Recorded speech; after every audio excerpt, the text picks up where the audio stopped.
அந்தமான் வந்ததும் இது எங்களுடைய ஃபர்ஸ்ட் ஷாப்பிங்.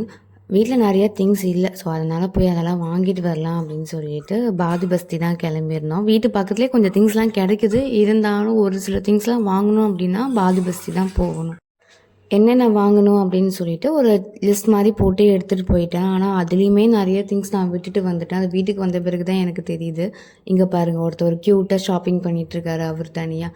இப்போல்லாம் கடைக்கு போனால் இந்த மாதிரி தான் எல்லா வேலையும் பார்க்குறது. ஷாப்பிங் பண்ணுறதுலே எனக்கு பிடிச்ச ஒரு பெஸ்ட் பார்ட் அப்படின்னா இந்த மாதிரி வீட்டுக்கு எல்லாத்தையும் எடுத்து வைக்கிறது தான்.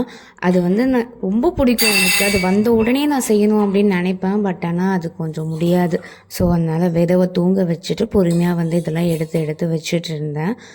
அந்த அஞ்சரை பெட்டி ஒன்று என்கிட்ட மேரேஜாக வந்ததுலேருந்து இருக்குது. அந்த அஞ்சரை பெட்டி எவ்வளோ ஸ்பெஷல் அப்படின்னா, என்னுடைய தாத்தா எங்கள் அம்மாவுக்கு கொடுத்த அந்த அஞ்சரை பெட்டி. ஸோ அதை எங்கள் அம்மா எனக்கு கொடுத்துருந்தாங்க. ஸோ அது ரொம்ப ஸ்பெஷல் அது எனக்கு. பட் அதில் 2 கப் மிஸ் ஆகிடுச்சு நாங்கள் வீடு ஷிஃப்ட் பண்ணுறப்போ. இருந்தாலும் நான் அதான் யூஸ்